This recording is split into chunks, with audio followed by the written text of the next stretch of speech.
पति पत्नी को मजबूरन उस राज अधिकारी की बात माननी पड़ती है।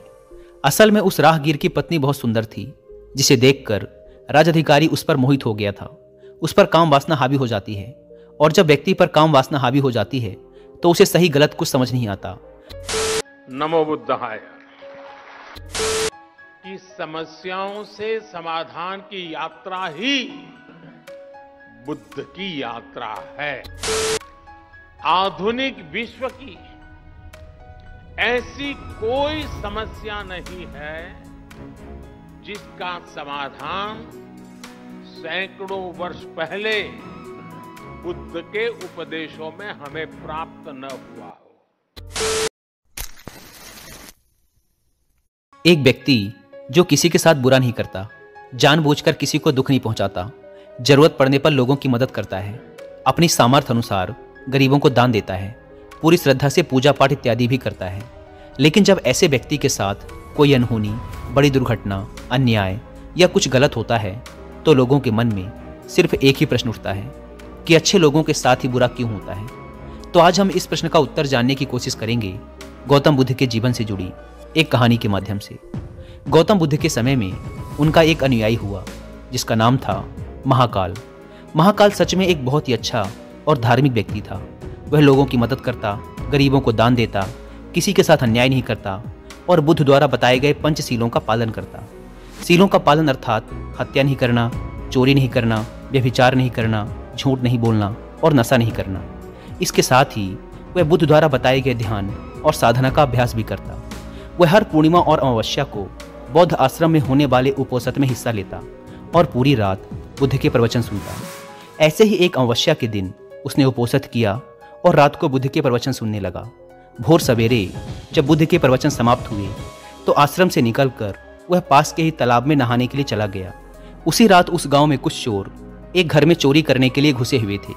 जब वो चोरी करके भाग रहे थे तो गलती से एक चोर का पैर बर्तनों से टकरा गया और बर्तनों की आवाज़ से घर के लोग जाग गए।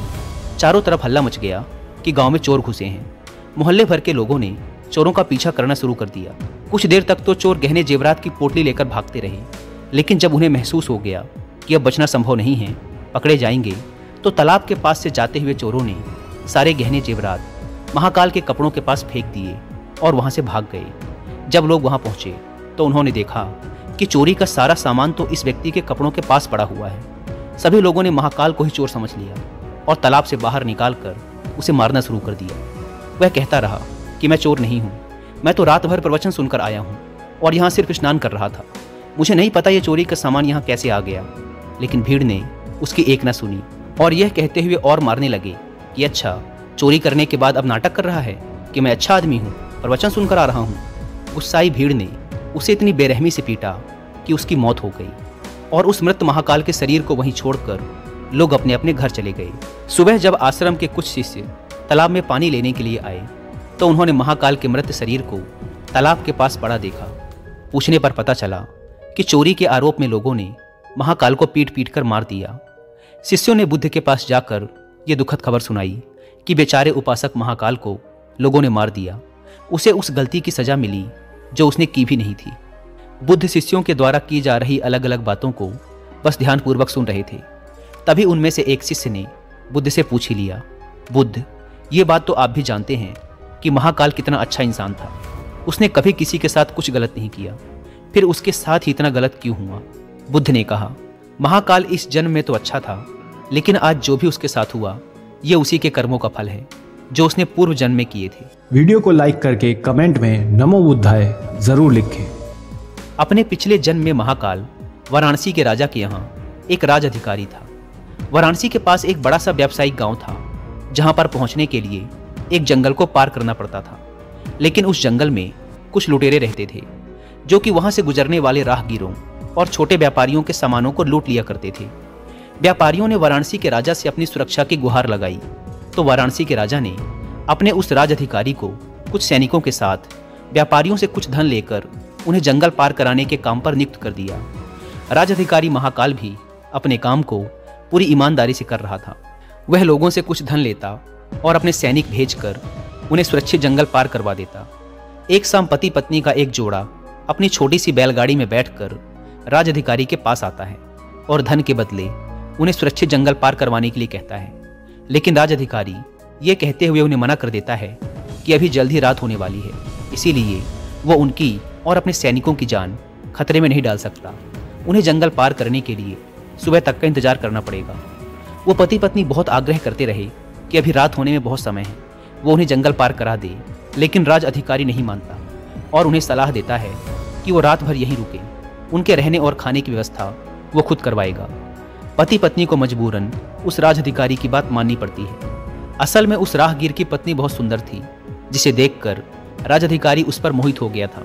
उस पर काम वासना हावी हो जाती है, और जब व्यक्ति पर काम वासना हावी हो जाती है तो उसे सही गलत कुछ समझ नहीं आता। वह आसक्ति की आग में जलकर अंधा हो जाता है, और यही उस राज अधिकारी के साथ भी हुआ। उसने उन दोनों पति पत्नी के रहने और खाने की व्यवस्था तो कर दी, लेकिन साथ ही वह उसकी पत्नी को पाने की तरकीबें सोचने लगा। उसे एक तरीका सूझा। उसके पास एक बड़ा सा हीरा था। उसने उस हीरे को रात में चुपके से उस आदमी के बैलगाड़ी के सामान में छुपा दिया और सुबह होते ही हल्ला मचा दिया कि उसका कीमती हीरा किसी ने चोरी कर लिया है। उसने अपने सैनिकों को आदेश दिया कि हर एक व्यक्ति की सामान की तलाशी लेने के बाद ही उसे आगे जाने दिया जाए। सैनिकों ने तलाशी ली तो योजना के अनुसार हीरा उस पति पत्नी की बैलगाड़ी के सामान में छुपा मिला। राज अधिकारी उस व्यक्ति को सभी के सामने यह कहते हुए पीटने लगा कि मैंने तेरे रहने और खाने की व्यवस्था की और तूने मेरे ही साथ गद्दारी की। उसके साथ उसके सैनिक भी उस आदमी को पीटने लगे और पीटते पीटते उस व्यक्ति की वही मौत हो गई। बाद में राज अधिकारी ने अपने रुतबे और दौलत के दम पर उस स्त्री को अपनी पत्नी बना लिया, क्योंकि पिछले जन्म में महाकाल ने सिर्फ उस स्त्री को प्राप्त करने के लिए उसके पति पर झूठा आरोप लगाकर बेवजह उसकी निर्मम हत्या कर दी थी। इसीलिए पिछले जन्म में ही उसकी मृत्यु के पश्चात उसे नर्क प्राप्त होता है, और नर्क में बहुत दुख भोगने के बाद उसे यह इंसानी जीवन मिलता है। लेकिन इस जीवन में भी उसके पिछले कर्म उसका पीछा नहीं छोड़ते, और उसके साथ भी वैसा ही होता है जैसा उसने उस स्त्री के पति के साथ किया था। महाकाल को उस चोरी की सजा मिलती है जो उसने की भी नहीं थी। उसने इस जन्म में तो अच्छे कर्म किए थे, लेकिन उसके पिछले जन्म के बुरे कर्मों की वजह से आज उसकी ये दुर्गति हुई है। बुद्ध ने आगे कहा, तो भिक्षुओं, अगर इस जन्म में किसी अच्छे व्यक्ति के साथ बुरा होता है तो ये उसके पुराने जन्मों के पाप ही होते हैं, जिनका फल उसे इस जन्म में भुगतना पड़ रहा है। इसीलिए मैं तुमसे कहता हूँ कि अपने आज के कर्मों को सुधारो, ताकि तुम्हारे आने वाले जन्म भी सुधर जाएं। इससे और भी वीडियोस देखने के लिए सब्सक्राइब कीजिए चैनल को और दबाइए बेल आइकन को।